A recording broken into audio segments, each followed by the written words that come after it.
Puji Tuhan, selamat pagi, salam sejahtera bagi kita semua yang ada. Kembali dari GPDI Villa Melati Mas dalam sesi menyapa saudara dimanapun saudara berada. Yang hari ini bersama dengan saya di dalam menyapa, kita buka Alkitab kita dalam kitab Amsal. Amsal pasalnya yang keempat, ayatnya yang ke-23 tertulis demikian. Kitab Amsal pasalnya yang keempat ayat 23 tertulis demikian. Jagalah hatimu dengan segala kewaspadaan, karena dari situlah terpancar kehidupan. Saudara kasih Tuhan, di akhir zaman ini firman Tuhan datang kepada kita dengan satu pernyataan bahwa kita harus menjaga hati kita dengan segala kewaspadaan, karena kehidupan kita secara rohani, kehidupan kita sebagai anak Tuhan tidak terlepas dari hati yang kita perlu waspadai. Karena dalam dunia ini kita sedang menghadapi satu kondisi yang kita harus tetap waspada, sehingga kehidupan kita tetap boleh menyala-nyala, kehidupan kerohanian kita tetap boleh memancarkan kemurahan dan kemuliaan Tuhan.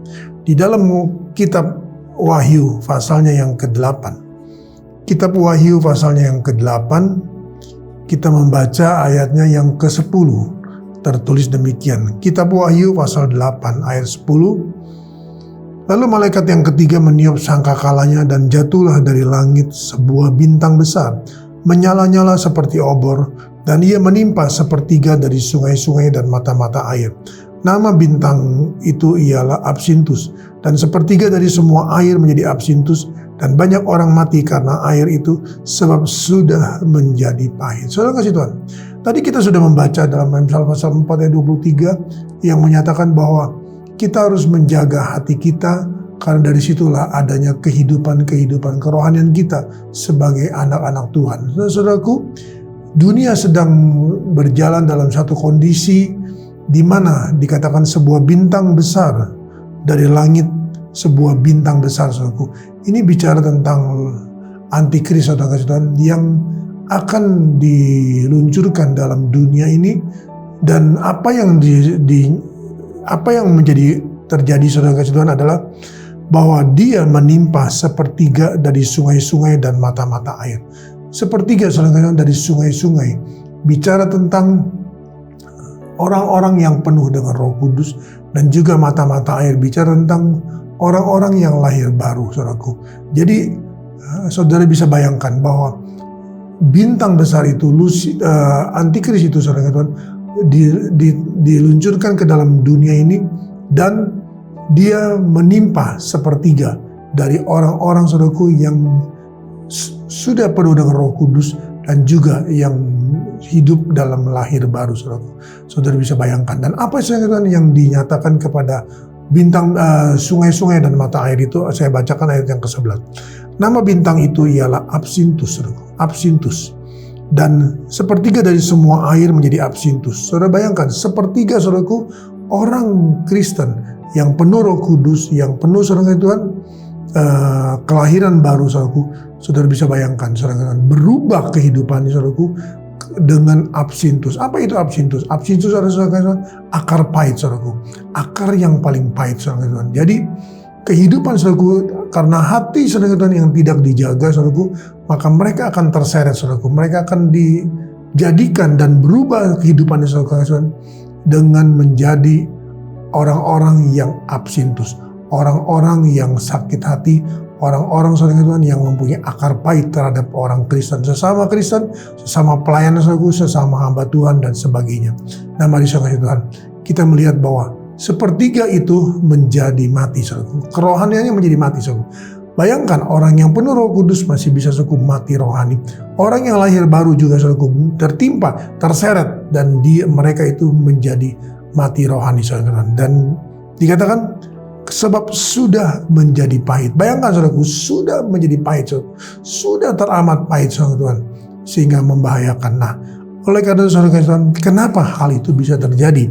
Kita sampai kepada Wahyu pasal yang ke-11, kita baca ayat yang pertama. Kemudian diberikanlah kepadaku sebatang bulu seperti tongkat pengukur rupanya, dengan kata-kata yang berikut, bangunlah dan ukurlah bait suci Allah dan mezbah dan mereka yang beribadah dalamnya. Tetapi kecualikan pelataran bait suci yang di sebelah luar.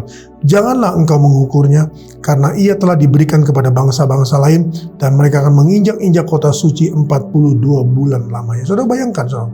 Jadi apa yang terjadi dalam Wahyu pasal 8, saudara, adalah karena saudaraku, kenyataannya ternyata saudara, barulah kita bisa tahu bahwa mereka itu hidupnya saudaraku di pelataran.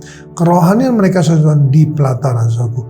Mereka tidak bertumbuh dengan baik, saudara, karena di sini dikatakan bahwa ukurlah bait suci Allah saudaraku. Jadi hidup kita diukur, hati kita diukur saudaraku, dan dikatakan bait suci Allah dan mezbah saudaraku. Doa-doa kita juga diukur, kehidupan rohani kita diukur saudaraku, pertumbuhan rohani kita diukur, dan mereka yang beribadah. Jadi saudara, setiap ibadah saudaraku kita diukur oleh Tuhan.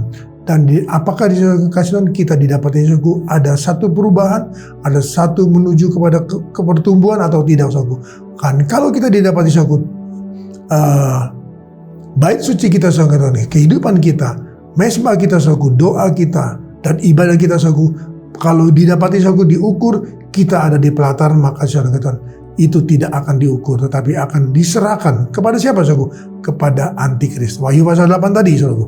Jadi iblis saudara, Lucifer saudaraku, dan dengan anaknya antikris saudara, menunggu, mencari saudaraku, ingin mendapatkan orang-orang Kristen saudaraku yang tidak memenuhi syarat saudara untuk diukur, berarti mereka adanya di pelataran saudara. Dan kalau di pelataran dikatakan itu sudah diserahkan kepada bangsa-bangsa lain selama 42 bulan lamanya, 3,5 tahun saudara.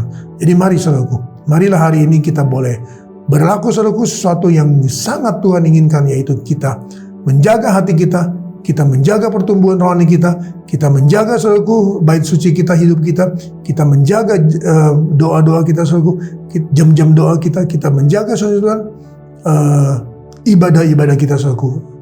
Biarlah pada waktunya nanti Tuhan mendapatkan saudaraku bahwa kita layak dan kita boleh didapati saudaraku bertumbuh dengan pertumbuhan yang baik saudaraku, sehingga kita tidak menjadi mangsa daripada bintang besar itu, yaitu antikris. Tapi kita didapati saudaraku adalah satu kehidupan pertumbuhan yang baik saudaraku. Dia boleh datang dengan segala hasutan, dia boleh datang dengan segala situasi kondisi apapun, tapi kita tetap berkata, sekali Yesus tetap Yesus, sekali bertumbuh tetap bertumbuh. Aku tidak akan membiarkan diriku dimakan oleh absintus. Aku tidak akan membiarkan hatiku dirusak oleh absintus. Tapi aku akan berubah, aku akan bertumbuh, dan aku akan beranjak menuju kepada kedewasaan, sehingga segala sesuatunya Tuhan boleh nilai, Tuhan boleh ukur. Didapatinya aku adalah orang-orang Kristen yang layak untuk diberkati dan dilindungi oleh Tuhan. Mari kita datang pada Tuhan. Dalam nama Tuhan Yesus, kembali kami datang padamu Tuhan. Terima kasih Tuhan Yesus untuk hari ini Tuhan. Kami boleh mengawali Tuhan hidup hari Senin ini Tuhan Yesus dengan segala berkat-berkat daripada Tuhan. Tuhan sudah mengingatkan kami untuk kami menjaga hati kami, sehingga kami boleh terpancar kehidupan-kehidupan kami, kerohanian-kerohanian kami yang hidup, kerohanian-kerohanian kami yang bertumbuh, sehingga ketika Tuhan datang mengukur kami Tuhan, didapatinya bahwa bait suci ini layak untuk menerima berkat Tuhan.